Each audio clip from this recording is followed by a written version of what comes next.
Thank you, Scott. I just got the notification. So welcome, everyone, and thank you, Scott, for your introduction and the housekeeping tips. And we have been working on these series of lectures we've called Know Thy Neighbor for going on over a year now, I think. This is the fourth in the series. We began it as a way of informing our neighbors about who we are and what we're doing.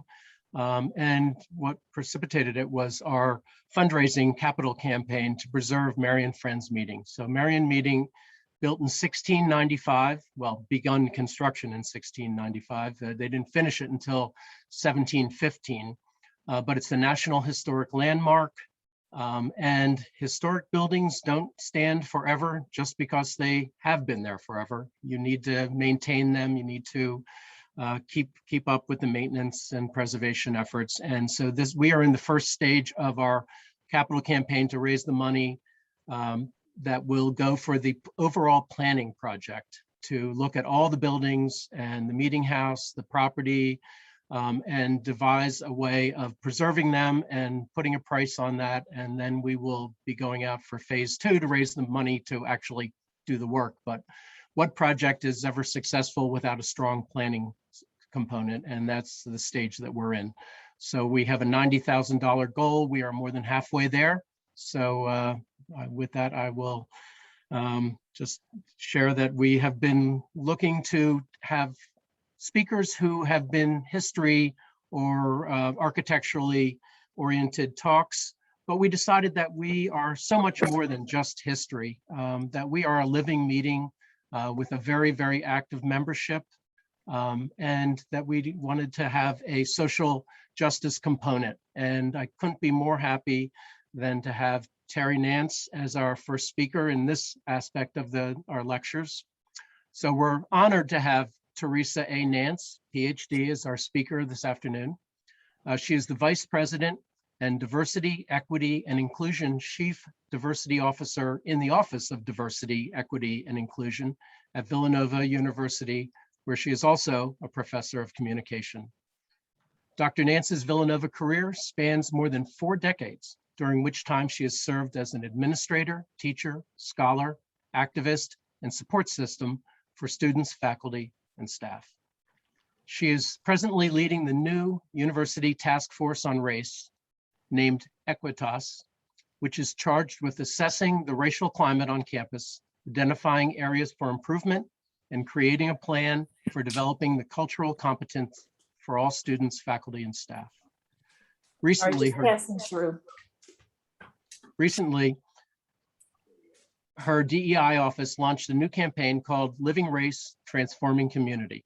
This initiative is focused on organizational systemic change to facilitate opportunities for Black and minoritized students, staff, and faculty to succeed and thrive within the university.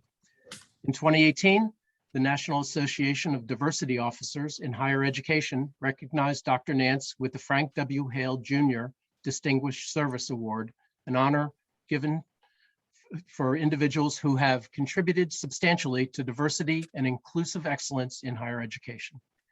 Terry Nance and her husband Kermit Moore are members of Central Philadelphia Quaker Meeting. Their children attended Friends Central and Penn Charter Schools.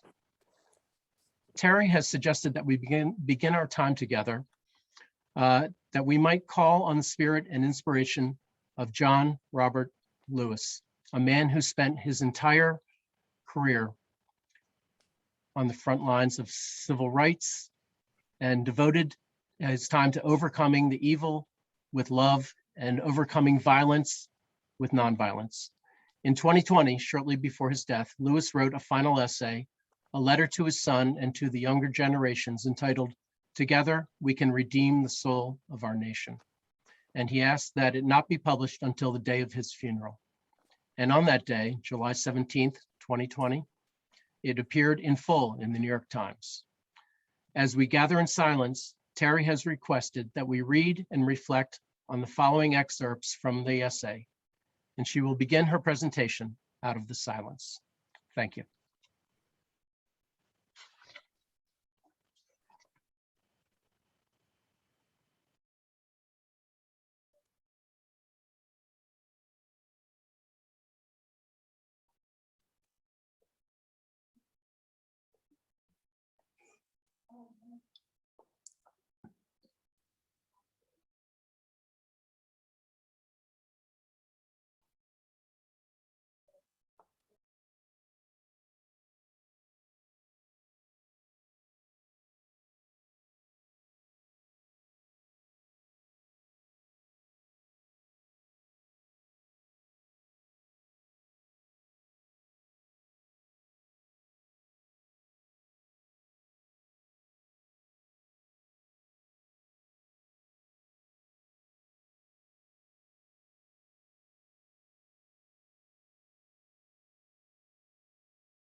Ordinary people with extraordinary vision can redeem the soul of America.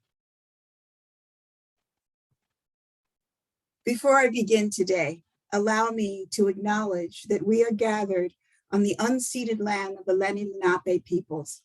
I ask you to join me in acknowledging the Lenape community, their elders, both past and present, as well as future generations. As a faith community, this acknowledgement demonstrates a continuing commitment to the process of learning about and then working for the dismantling of all ongoing legacies of oppression.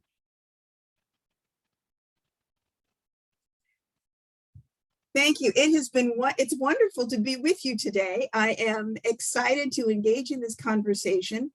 I will tell you, as I often speak to my classes, this is not just information to me. This is personal. And I sure would like to see your faces if I could, because if I am going to be sharing as personally with you as I can, thank you, Beth, as I know and will be encouraging you. Thank you, Colleen and Sissy. Thank you, Meg. I am just delighted to see you, because this journey of discovering race in America. Thank you, John. If it is nothing else, it has to be personal, because we are all raced and we have all lived in a country that has been governed and ruled by race. Hang on to this. Since our founding. And again, I have not been tasked with history. I can do that. But what I'm going to be talking to you about more today is I'm going to be talking about dismantling racism through the lens that I know best, and that's education. And I think I want to go back to that statement for a moment, because the excerpts that we have selected for you to take a look at are done very purposefully. If you look at in the very beginning, it says that the words that stayed with him were Dr. King's words, said that we are all complicit. Hear me? We are all complicit when we tolerate injustice. Now I'm going to stop for a moment, because one of the things I'm going to talk about is, of course, we'd like to say that if we saw injustice, we would stand up for it. If we saw somebody being oppressed, we would want to absolutely stop it. But what becomes interesting is that when we begin to talk about systemic racism, and that's what I'm going to be talking about in terms of education, it's not always so clear to us. You're going to hear me come back to this again and again, because it's going to appear normal. It's going to appear as that's just the way we do things, or that's just the way things are. And he said that Dr. King said that not only do we need to stand up to that injustice, and what I'm going to argue, take the steps we need to be able to see it. He said, it is not enough for us to say, it will get better by and by. I don't have to do anything because, I'm retired, or I'm soon to be retired. Or, you know what? That's not really my area. I'm not trained in that. Dr. King said that we have a moral obligation to stand up, speak out, to stand up, speak up, and speak out. When you see something that's not right, he said, you must do something. You must do something. And the last phrase that I'd like to lift up from our reflection that I really use to mold my conversation for today is his line that says, ordinary people with extraordinary vision can redeem the soul of America. How? By getting in good trouble, necessary trouble. Now, you have to understand what that means. And I think to a faith community, you also have to understand, Jesus was no rule follower. if you want to, if we go down the Christian, sort of a line of thinking here, he was always, going against the rules. So what are you doing when you're going against the rules? You're going against the way that things are. And if you think about it, the way that things are have privileged some people. But here's the point. They have privileged some people at the expense of other people. And that's what we need to constantly be asking ourselves, even when it's not always as clear. So if I had to have a big point for today, before I get back to this, one of the things I'm doing today, you're going to have to encourage me. I am going low on the PowerPoint.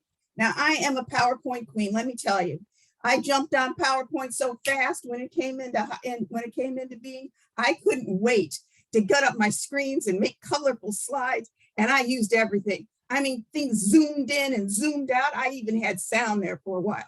But then I realized that the more that I was zooming in and out of my PowerPoint slides, the less I was looking at the people I was talking to, the less we could focus on what we needed to talk about. So I'm going to do it. I'm going to go cold turkey. I only have a few slides that you absolutely have to see. So, and that's one of them. So we're going to see it. We're going to say, okay, yes, she's got one. And then we're going to take it down until I meet it again. Nope, you're not supposed to see that one yet, Scott. So you didn't see that. So we're going to take it down and I'm going to go back to just talking. All right, so I believe that one of the biggest problems confronting education today, and higher education in particular, is the fact that racism is so deeply embedded to the structures and practices of education that it remains almost invisible. And its most injurious impacts on Black and minoritized students and faculty look natural. Let me begin with a story. I had a student once who was a member of the center I used to run, and I'll tell you more about that center later. Maria, not her name, was a proud new American who had come to this country when she was a very young child. She would come to my office and chat with me, often telling me how much she loved learning. You see, when she first came to this country, she didn't speak English very well, but she studied really hard and not only learned English, but managed to find her way into the most prestigious school in her area. And it was there that she discovered her love of science and determined that she was going to become a scientist. And that's why she had come to Villanova. And she would tell anybody around that she graduated #1 from her class. Now, when I first met Maria, she was full of life and infectious energy. She would often burst into my office, even though she was supposed to have an appointment, to tell me the news of the day. And as time rolled on, however, I began to see her less and less, until finally, toward the end of her sophomore year, I believe it was, she said that she wanted to ask me a question. So I invited her in, and I could tell that this was no ordinary question. She stood in front of my desk with her fists balled up, and she said, "Why did they lie to me, Dr. Nance? Why did they lie?" And I said, "What do you mean?" She said, "They told me I was smart, but I'm not. Why did they lie?" Maria had just been asked to leave her science major and find a less demanding one. How could this have happened? She had the sense of betrayal that Maria felt was because she had done everything she was supposed to do at her school, that school she fought so hard to get into. She had taken the most difficult courses, and she had done well of them. She even reached back to help the students who weren't doing as well as she. She had gotten into Villanova. But as she stood there that day, I could see her dreams die. It is the answer to Maria's haunting question that motivates my work. You see, even though there are no more hate-filled name-calling crowds shouting at Black students like James Meredith or the Little Rock Nine, the racism of the past still resides in schools and on college campuses today. Racism and the racial inequalities it produces, that's the problem. And I believe, and what I will argue today, is that anti-racism is the only solution. Now, let me pause here just for a moment, and I will have a slide on this later, but just so that you understand, whenever we talk and whenever I or anyone talks about anti-racism, we're not just talking about Black people, right? What it is that anti-racism holds up the experience of Black Americans as a lens through which to view all oppressed minoritized folk in America. Why? Because many of the rules, many of the orientations against those who were different started, quite frankly, when the enslaved were brought to this country. So just so that you know, I'm using anti-racism. I'm talking about, you'll hear me say Black and minoritized students, but it is anyone who would fit into the category of being minoritized. Right, so let me continue. So let's talk about race and education in general and higher ed in particular. If you think about it, and I am of an age, and I'm going to presume some of you are too, that some of my first television I watched students going into schools escorted by federal officers. And if you think about it, that was the beginning of what I would call old diversity. And that was diversity focused on redressing past legal discrimination. And if you think about it, that continued for a long time, because even after the law had changed, though if we look at Brown v. Board, all deliberate speed, it's not exactly very speedy, but we'll leave that alone, not what I'm talking about today. But this model, this orientation was, let's just get them in the door, right? That was the goal. Let's put the students in schools. I think those of us who are involved in our wonderful independent schools know that we were following the same trajectory. Let's just get the students in the schools. We didn't think about the everything else. So that frequently the experience of the students in the schools wasn't as positive, and I am using that as general as I can get, wasn't as positive as we wanted it to be. And we'll talk about what that is later. But all diversity gave way to a new diversity precisely because of that, because students told us that they didn't feel included. They felt like they were outsiders within. They felt as though they were merely there to improve the color count in the school. So then old diversity morphed into new diversity. And new diversity was a focus rather on inclusive excellence. That was how it was we could begin to embed the principles of diversity, not just in terms of compositional diversity, but also in terms of what we taught, how we taught it, etc.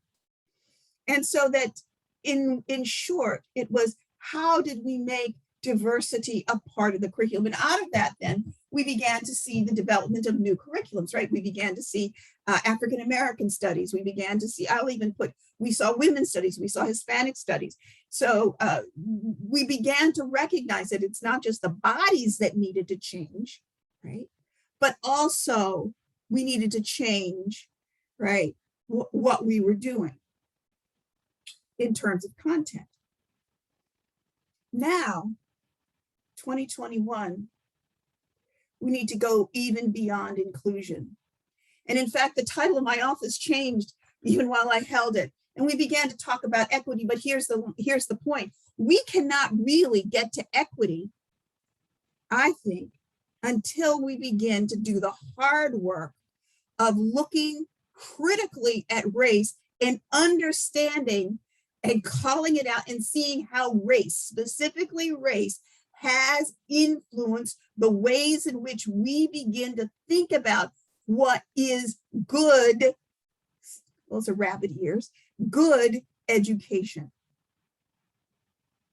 So let me continue. And here I am going to ask Scott to put up our PowerPoint. I think before I go further, we really need to have a definition of racism. And if you haven't read Ibram Kendi's book, I think that is, I think it's a very good book. I think that there are more sophisticated explanations of race and racism. However, I believe that Kendi's book is one of the best for breaking it down in a way that is understandable and applicable. So here's how he defines it. He says, look, what's racism? And by the way, you're going to know racism is not just about name calling, right? And I'm even going to go to John Gruden. Please understand, I know nothing about sports. Any sports analogies here are purely accidental. So, but it is a point. John Gruden gets, is relieved of his services because he was found to he was name calling. Now, there are people who are going to go, oh my goodness, that's terrible. He was name calling. Yeah, but here's the point. There is so much more than just calling somebody a name. It's so much more than being rude. When we're talking about racism, we're talking about something much bigger. Now, bad behaviors are bad behaviors, and we need to deal with them. I'm not suggesting that it's okay, but I am saying that that's literally, listen to this metaphor because we're going to see it again, the tip of the iceberg. So what we're going to talk about here is that when we talk about racism, right, we're talking about a marriage of racist policies and racist ideas that produce and normalize racial inequalities. Now, I want you to look at those last three words: normalizes racial inequalities. Okay, let's begin to take this definition apart so that you can understand how it's going to work. This is going to be important because I'm going to go back to my stories in a moment, and in going through those stories, show you how this definition works. But first, let's finish the definition. So Scott, if we wanted to click it again. So first, let's start with what's a racist policy. Basically, that's any policy that produces or sustains racial inequalities between groups. And you can see there, I'll let you read that on your own, what policies include. Now, look at this, that produces or sustains racial inequalities between racial groups. Since my interest is in education, the first thing I have to do is I have to make sure that I am asking those questions, right, about outcomes as I'm looking at who's getting into my school, as I'm looking at who's getting out of my school, as I look at who is thriving in certain majors, as I'm looking at or departments, who's having trouble, who's getting punished. I'm looking at the rate that produces or sustains inequality between racial groups. I have to first ask the question. Let's now go on to the second one when we talk about what's a racist idea. And basically, it's any idea that suggests that one racial group is inferior or superior to another group. Whenever we say, well, Black boys just can't stand still. That's, just Black boys, what can you expect? Or those Black girls, gee, they're just so aggressive at that age. Any idea that asserts that one group is inferior or superior to another is a racist idea. And then finally, racial inequity is when two or more racial groups are not standing on approximately equal footing. So when I know that I look critically monthly I look at my retention rates, I look at my graduation rates, because when there is a difference, I want to know why, right? Because if we presume that, yeah, people are equal, then I need to be able to look and see where the problem is coming from. Now, hear me not saying, I'm not saying that as I take this approach, it's not that I am new to taking a look at graduation or retention rates, but oftentimes we would throw up our hands and go, well, those high schools, that's what they're giving us. And the high schools would throw up their hands and go, this is what the grade schools are giving us. And the grade schools would go, this is what preschool programs are giving us. And I'm saying, when are we going to stop not taking responsibility? We have to be able to ask the questions across the board. And because I am committed to what Dr. King also said, I have to be involved. I need to be asking the questions and answering them no matter where it may fall. So I think we can take this down for a moment, Scott, as we continue on. So allow me to apply these to a few situations. So if we believe, as I said before, all human beings, let's just start with all human beings that are born with basically the same human qualities, then if that's true, and again, I'm going to take a look at my industry, higher education, then why is it true in higher education that Black enrollment in colleges reached a peak in 2010 and has declined by more than 13%? Why is it normal? According to Education Trust data, that's only slightly more than half of Black and Latino students earn a degree after 6 years, compared to 70% of white students. That's a graduation rate gap of roughly 18 percentage points. Why is it normal that even with a bachelor's degree in hand, African Americans between the ages of 25 and 34 earn 15% less and have an unemployment rate of that's 2/3 higher than a typical bachelor degree holder of the same age? Now, if what I have just said is not unusual to you, or you say, I've heard that before, again, I'm going to ask you, why do we think that is normal? Why do we say that's even acceptable? But I'm going to go even further, because I'm going to say that it's not normal. Something has gone wrong.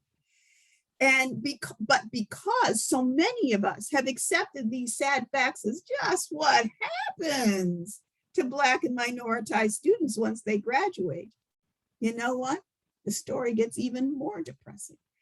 The median income of Black college graduates 1 year after earning their bachelor's degree was $36,000. For whites, the median income, $40,000. I want you to hang on to that. 36, 40,000, right? $4,000 difference. But let's add this piece to the puzzle. Among Black college graduates, about 86% took out loans to finance their college education, compared to only 67% of white college students. And what's more, the average student debt load for Black college graduates was $37,000, while the average debt load for the white college graduate, $31,000. These differences mean something. They could mean the difference between where you live.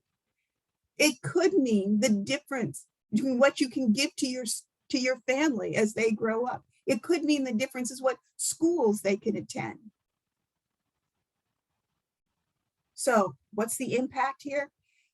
When taken all together, this startling realization moved American Council of Education President Ted Mitchell to conclude, while communities of color have made tremendous educational headway over the last decades.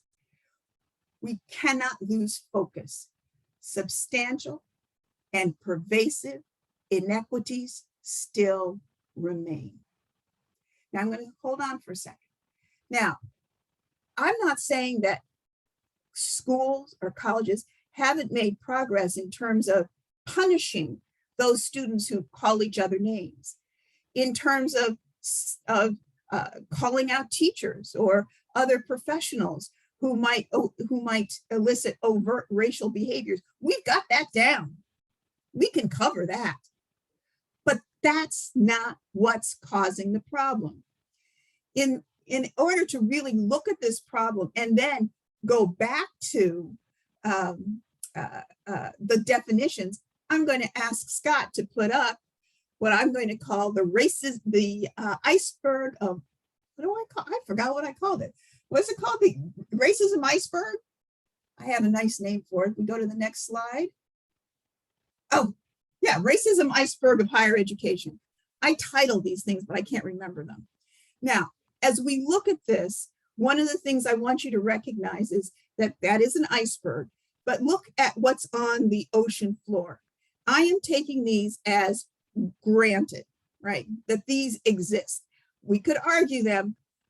I got some pretty good proof to show that there probably exists, that we have segregated housing in the United States, that we have underfunded schools, that we have discrimination in employment, and we have limited access in healthcare. Those are real. Now, one of the things about an iceberg, and we all know this, is that what's above the line is clearly visible. So Scott, if we could just start clicking through. So what you'll see, let me hold off. BIPOC, is everybody familiar with this? You can shake your head. No, it's okay. It's okay if you don't know. All right. BIPOC is a new acronym. All right, new acronym. Black, Indigenous, People of Color, right? So we now refer to those students, and those students sometimes refer to themselves as BIPOC. All right, so what's clear and visible to everyone? BIPOC students not graduating at the same rate, clear. BIPOC students excluded from certain prestigious organizations. We know that. Let's keep going on. So the lack of Black and minoritized faculty, clearly documented in literature. BIPOC students underrepresented in STEM fields across the board, going on. We see that there can also be BIPOC students graduating with more student loan, not department, but debt. Then there's also sagging enrollment of Black and minoritized students. Now, all those are clearly visible. What I have been urging you to do for the last half hour, I can't believe I've talked this long already, is to look below the line, to look at, as Scott, click one more time, is to look at racist policies and looking at the next one, racist ideologies. Why? Remember what we said, that when we look at the policies and we look at the ideologies, together they produce the racialized inequities that we've already seen. So what might they be?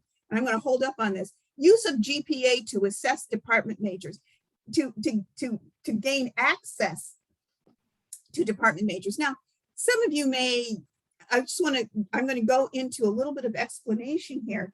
I won't do it on all of them, just so that you understand as a policy. Now, in colleges, as you probably know, there are some majors that are popular, and you want to get lots of people in. Oh dear. So just keep that mental image in your mind, right? So you have to say, how am I going to let students in? So what would be a reasonable way of doing that? What's been the way we've always done it? Well, we'll just take the students with the highest GPAs. Now, I want you to think about that for a second. If, as a college, I have done my outreach and I'm bringing in students from all kinds of institutions, right? From all kinds of high schools, I realize that there are some schools that are underfunded, and that we bring in great kids with great potential, but they are going to have a difficult time Why? Because they're competing against kids who are coming from schools with great deal of funding, who have higher standard, higher quality of education.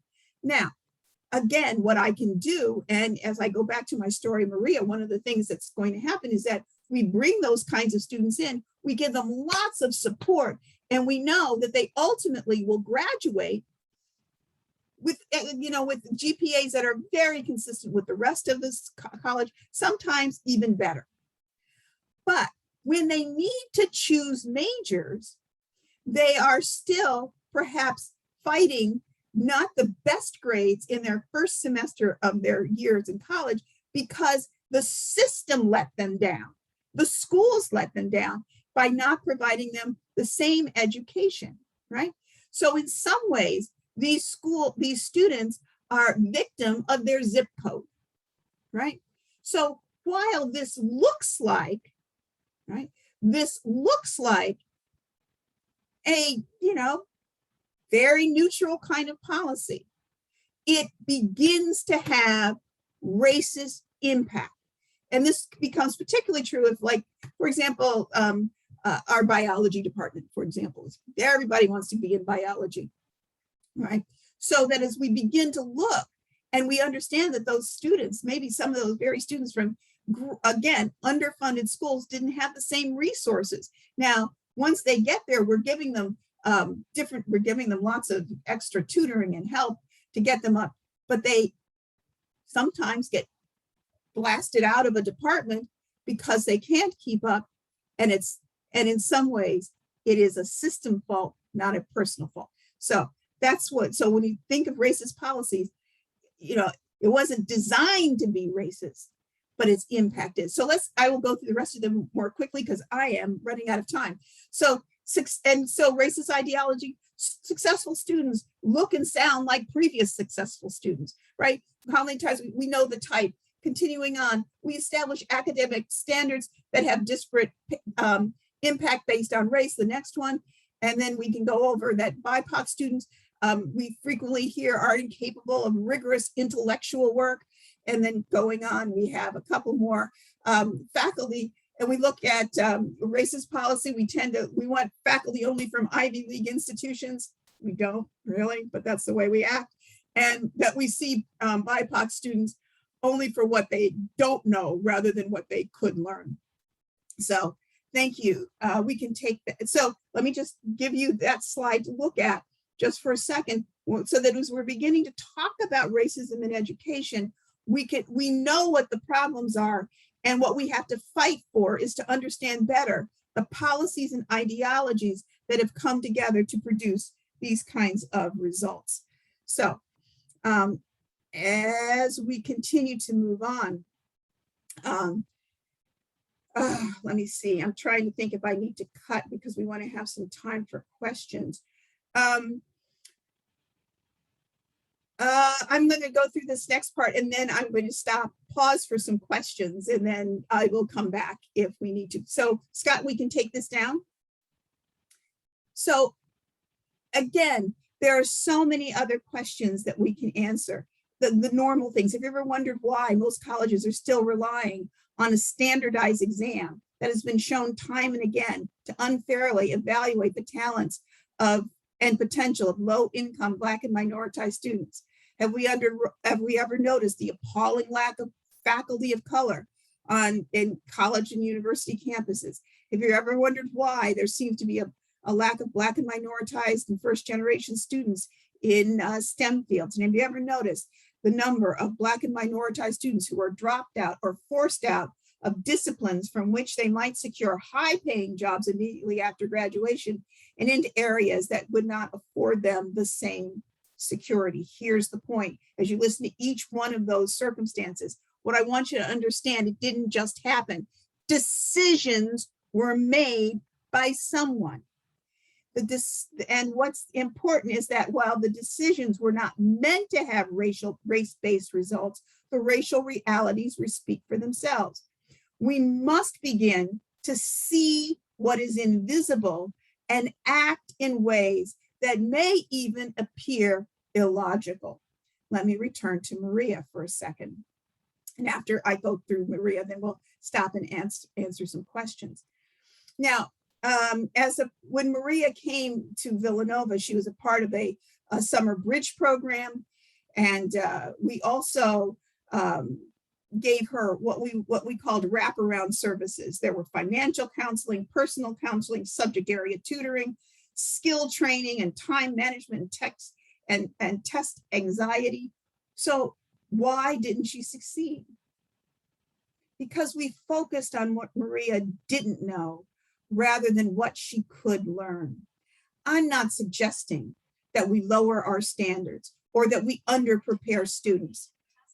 But what I am suggesting is that we look at who is learning and who is not learning what we are teaching. And instead of thinking about and always put the student first, because what happened, if you think about it, is that in the end, it was not about changing Maria.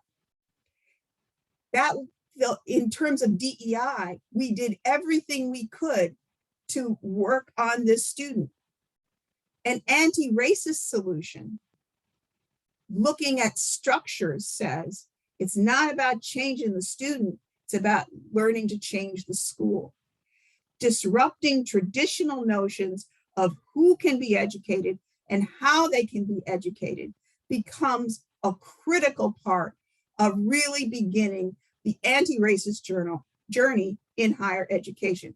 So if I could show the last slide right now, what we're going to talk about is the difference between being racist and anti-racist, according to Kendi. And I will leave you to read that and focus on the racist, is one who supports an anti-racist policy through their actions or expressing an anti-racist idea. So it calls for us to understand that it is not, that we have to be brave to say, let me see who's great. Let me take a look at these outcomes and ask the question about race and be willing to ask ourselves the hard question of, if there is a difference, what is it that we have been doing that has created this situation, and what can we do to make a change?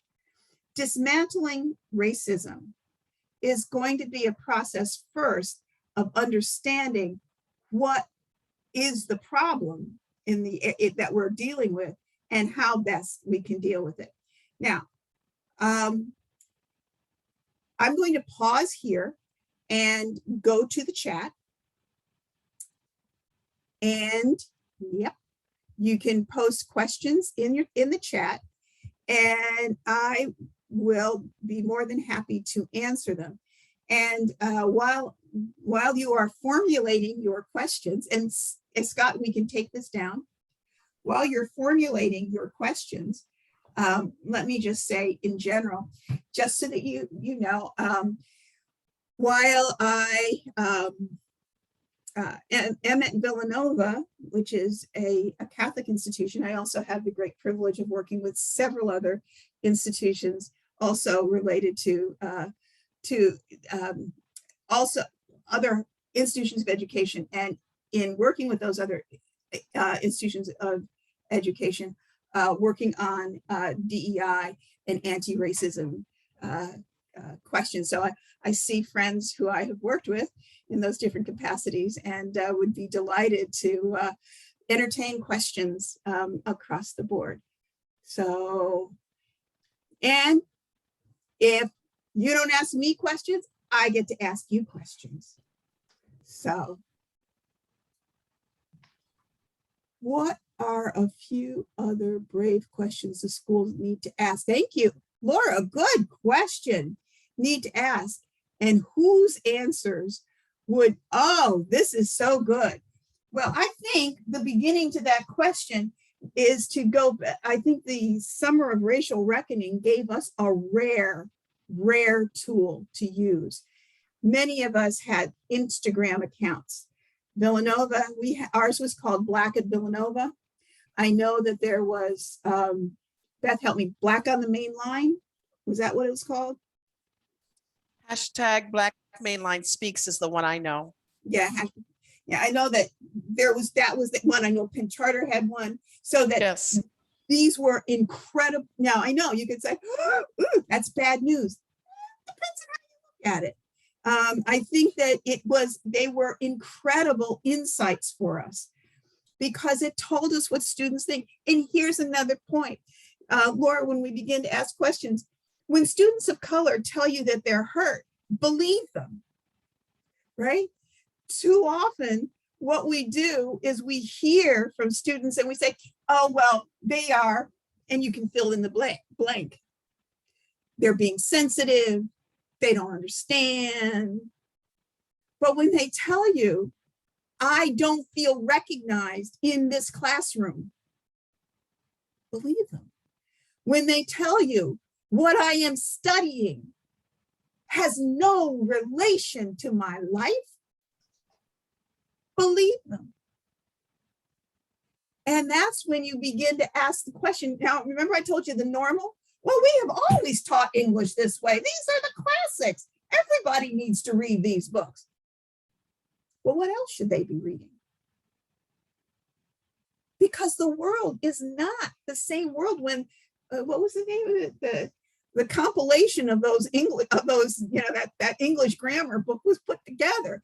There are so many more exciting writers who are writing about the experiences of people from around the world that our students need to read and understand if they're going to be able to relate to the people around the world. We're no longer preparing students to be great in Philadelphia, to be great in the United States. We're preparing them to be great in the world. And how are they going to know that if they are not reading about the experiences from the world? So Laura, I went off on a bit of a tangent, but I think you get the point. Number one, you ask students about their experiences. You talk to minoritized faculty and understand what they're doing. And here's the other brave thing that I've done, and I have to tell you, I've had to steel my nerves up, is that I have invited alums back, unhappy alums, not the alums who love us, the alums who disliked us, who I know really were in great pain, and ask them what happened, what didn't work. Again, because one of the, and I, especially when you're an administrator and you design these programs, and these programs are good because you like them. You design them, they're brilliant, right? But they don't work. If they aren't effective, then they're not good. Okay, we have some more questions. So the questions that we are afraid to ask is sometimes we're afraid to challenge, especially our most prized and valued teachers, Laura. Sometimes we are afraid to listen to the students who cause problems, right? And sometimes we're afraid to challenge even what we know is the canon of a particular area. And I'm suggesting we need to ask all those questions if we're going to really be anti-racist. Mary, it looks like a few more questions are coming through. Okay. And you can probably see them there, but to what extent can we distinguish between racial and simply economic issues? Robert, that's a good question. And I have a flip answer, and I'm not going to give you the flip answer. Every person I know who's in an economic situation has a race. So basically what I'm suggesting is that we are intersectional beings. We are not solitary one or the other. And in one of the things that, kids, and here's what I'm going to contend, because if you hear me talking about minoritized students, I believe that poor students are minoritized. And I believe that Black poor students are particularly minoritized and having some things to deal with, right? So that, and I choose not to enter into a game of oppression Olympics. If a kid is coming to me, sitting in front and is hurting because of opportunities that they did not have, then I'm not going to parse out which is impacting them the most. And sometimes I think that we want to look at socioeconomics, or we want to look at country of origin, because race is so doggone hard to talk about in this country, because we don't want to deal with the pain. And I wasn't going to go off on this tangent, but I am now reading this book, which you can't see probably. It says How the Word is Passed. Now, I just came back from vacation. My husband always says I choose very odd books. But what this is that it is actually a public history of slavery. And so these are people who have gone back through personal journals. They've gone back through the WPA. I don't know if you know that during the WPA, that narratives were collected from many of the enslaved. Putting these together has been incredible. And I've always been interested in children. And what I had never thought of, and I used to teach courses in race and slavery, and what I had never thought about was what the life of a child, an enslaved child, was like. And one of the slave narratives that had been written talked about the farms that were used to breed generations of enslaved people. And they talked about the number of children who were born and the number of children who actually got to market. And one of the things they talked about was that from a very early age, children were fed by troughs, that there were troughs set up, and the children who could get to them would be fed, and those who didn't just died. So that roughly only about a quarter of the children who were born actually made it to market. So why did I go off on this tangent as I talked about Robert's question? It's because we have never allowed ourselves to deal with the horror of race in America, and that the impacts of slavery are still with us. And that until we are able to deal with that pain, until we are able to deal with what as a nation we did, then then we're never going to solve the problem. So yes, I want to talk about poor kids. Yes, I want to talk about kids with other issues, but we have to deal with race. And I'm sorry, I went off on a tangent. Help me, Scott. Help me. Where am I? So there a comment and another question. There's one person had noted that there's an impending crisis in too few STEM graduates for certain professions, in the health professions, nurses, doctors, yes, and so forth. But then tied to that, I think, was another question that are there any universities with pre-higher ed faculty programs, like pre-law, pre-med, with appropriate financial support to attract faculty who are most needed? Eileen, you got some money? I put one together for you. I think that actually, I think that there are a number of programs that have been instituted. I know in business, it's called the PhD project. I don't know if anybody knows about this or have people involved in it, but the PhD project is seeking to take Black and minoritized folk who have been working, bring them back into the academy so that we can have more minoritized professors in business schools where they are sorely needed. I'm trying to work on my son, but he's not interested. He just wants to make money. Got to work on him. But I know that in math, I know that our wonderful friends in the math department at Villanova told me that there is some work going on. I only remember it in a hazy fashion, that in terms of identifying students who might be interested in going on. I know that I get Carnegie Mellon sends me advertisements about trying to get as early as junior year, sending students to special programs to get them thinking about PhDs in order to become faculty. If I'm reading that correctly. Now, here's one of the problems though. If you think about some of the data that I gave you, students are taking out loans. These loans are no joke. And I know back in the day, I could hold my loans off and then fundamentally get my PhD paid for. And then by the time I started working, then I could pay off my undergraduate loans. Well, these loans are so big that the students can't carry them. So they almost need to work for a bit. And then the excitement of work takes them away. But we really need to do a better job of recruiting faculty to do this. And no, go ahead, finish that, because but I wanted to ask a question related to what you're saying. Okay. So yeah. And we need to do a better job of helping faculty be aware of their responsibilities to teach all students in an anti-racist way.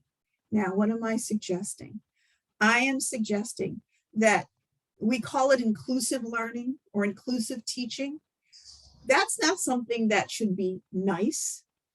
That should be something that should become standard operating procedure.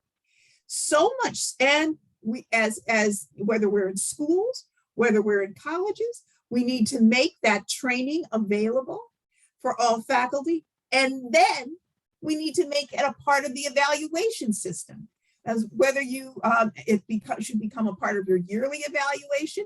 It could be a part of the reason you retain your job. And then I know on the front end, we worked really hard. Joe, I'm not sure if this was true in Villanova when you were at Villanova, but we now have all candidates who come in who not only need to write a statement of how they would contribute to the mission of Villanova, but they also have to write how they would contribute to the diversity mission of Villanova. So almost from the beginning, not almost, through the job search process, you recognize this teaching, there's not just good teaching and being inclusive. Good teaching is inclusive.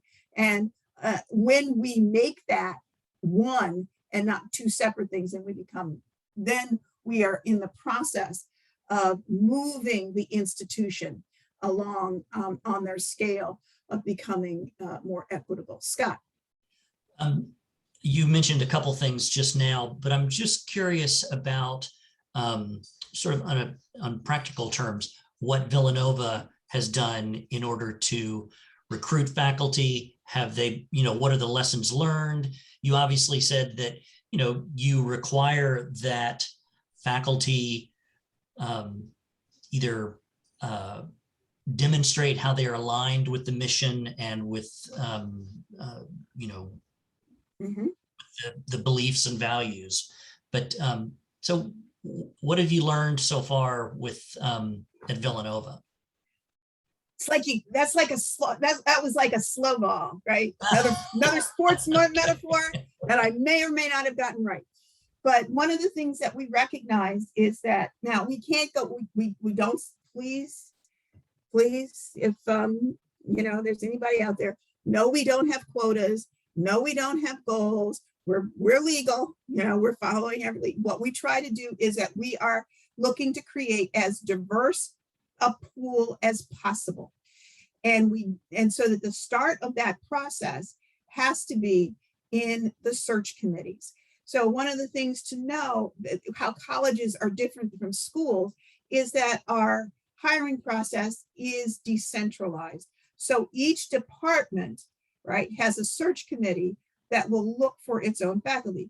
So my friend Joe Betts here is in philosophy. Philosophy would have its own search committee. Communication would have its own search committee. Now, what we have done is several things. We have the institution paid for, and we constructed a program called Hiring for Villanova's Future. And what we did, and it is a program that's now being made mandatory by different departments and colleges that all search committees must go through. Included in this is not only a process for how to open up searches so that you can get a greater variety of people in your search pool, but that we also, has a big component of implicit bias awareness and ways that you can challenge one another in the search process to make sure that you're doing it right. The other thing I will say is that as a part of our last strategic plan, there was two emphases, one on increasing research and the second was on diversity and inclusion. How does that come together? Is that we are going to be hiring, I should know this, but I don't. We're hiring a large number of faculty. So we're hiring this large number of faculty. We have in place this program, right, for making sure that our search committees have an understanding of how to create these diverse pools. And we have a mandate from the president that says that anti-racism, diversity is important. So, and then I will also tell you a part of, you mentioned or Scott mentioned that I'm currently running something called the Equitas Task Force. And a part of Equitas is we have this, one of the goals is diverse communities. And so so that one of the things we're going to be doing is that we're going to be hiring we're hiring a recruiting manager and recruiters. You have to understand, those of you in business, you're like, yeah, so this is something we don't do, right? This is new for us. So the fact that academic departments can go and have a recruiting person help them recruit is huge news. So there's several other infrastructure things that we're doing, Scott, that I don't want to get into the details, but what we've done is that we've tried to take apart the process, figure out where we were missing and try to do better. There are also other things we do, like hiring, 2 people instead of 1, so that you don't have a lone minoritized person in a department, et cetera, and so on. So lots of, that's in the weeds kind of stuff, but I hope that answered your question. Thank you. Yes. So I think a couple more questions here, but this one is, I would love to hear your thoughts. How or what do you feel about the lack of diversity in this meeting's audience? Yes. This is one of those questions that I always think about when I'm in meeting for worship in the morning. You're looking around and going, the most divided time in America. Who said that? The most divided time in America is church time, right? And oh, what the heck? I speak truth, right? Quite frankly, that's why I picked the meeting I picked. Our first meeting was Swarthmore meeting, and we love Swarthmore. It was a wonderful meeting, but and it was sort of like around the block, so it was there, and we knew people. But when we moved downtown and we began to look for a meeting, I was really looking for a meeting where I felt comfortable. And when I walked into Central Philadelphia, I felt comfortable. So I think that it is an issue. And like, as much as I would like to say, I am there, for that moment, I'm there, I'm there to be a part, and I know that this is a great community, and I read my faith in practice, and I know I'm familiar with the history of Quakers. I know that's all important to me. It matters. It matters when I look around and there's somebody who has an experience that's similar to mine. It matters when the meeting is taking on the issues that matter to me. It matters when I stand up and talk about something that's very personal to me, that people don't look at me like I'm crazy because it's coming out of my experience. So, so what do I think? I think that your meeting is a reflection of is a reflection of the history of the area. It's a reflection of the current state of the area. And here's the other thing I will say: if you want it to be different, you can't hope that it will be different. You must do something to make it different.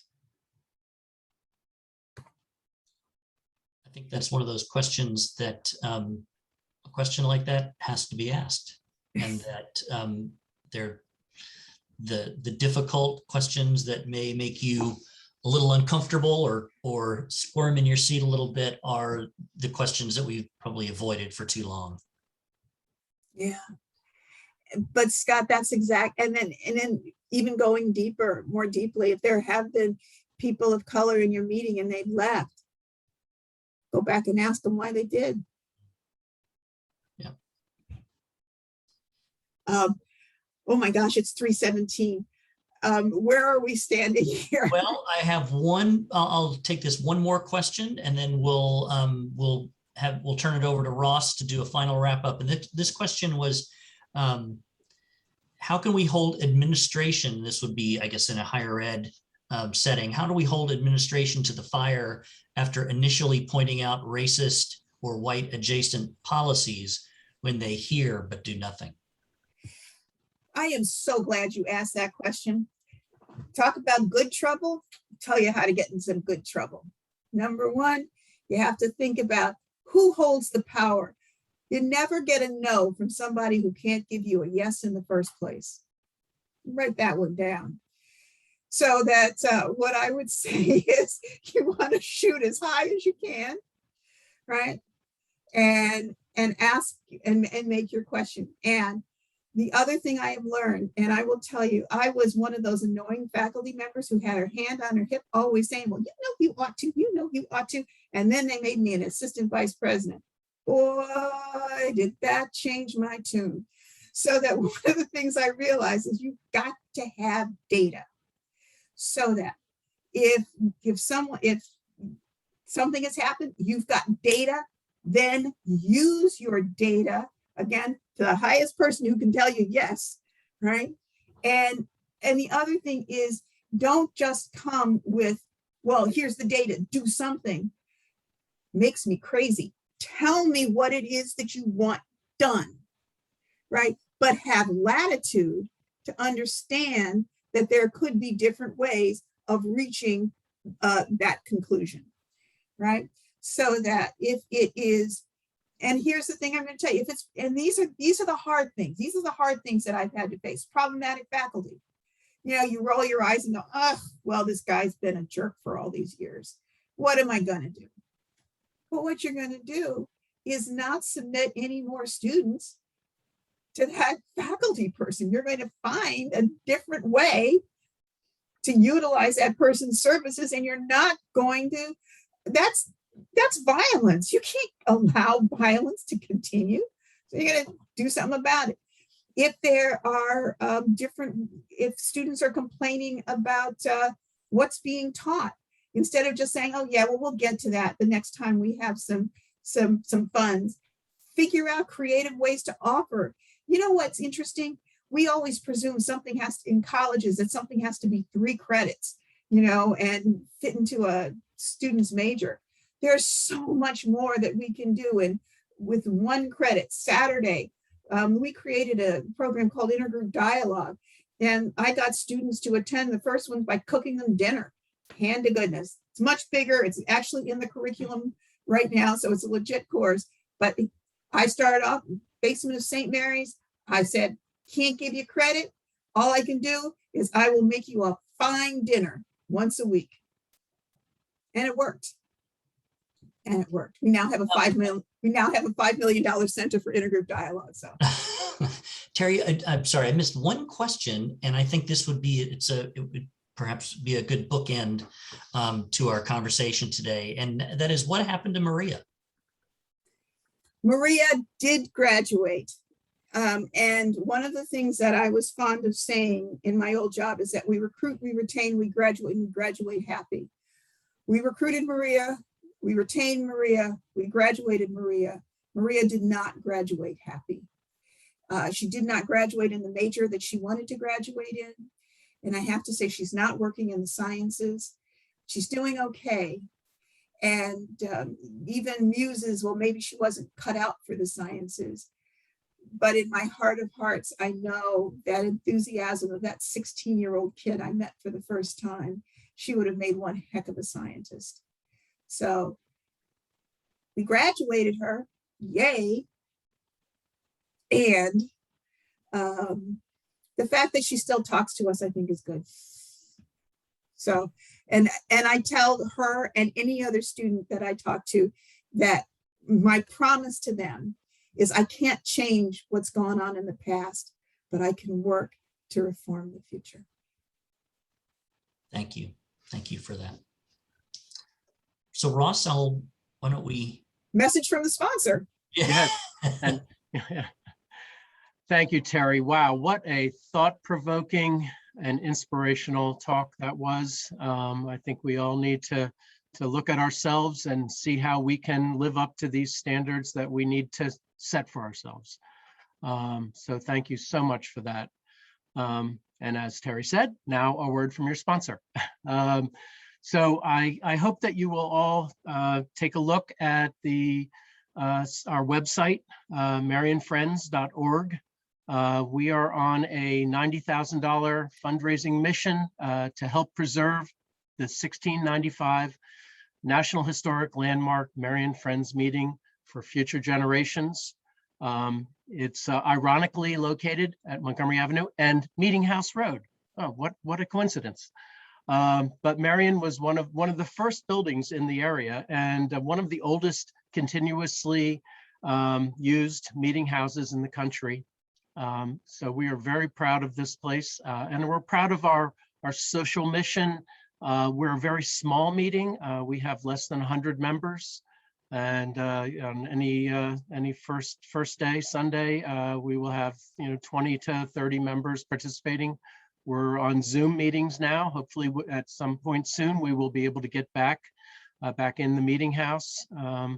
But please consider joining us at 11 o'clock on a Sunday morning, either on Zoom or in person in the future, I hope. But these talks, the Know Thy Neighbor talks, are our way of outreach into the community. And we are building it with preservation talks, history talks, and social justice talks. So I can't thank you enough, Terry. And thank you for joining us. And thank you all for joining us on a Sunday afternoon, friends. And please look forward to our next talk, which will be in 2 months. We don't have the topic yet, but we will soon. So thank you so much. And thank you, Dr. Nance.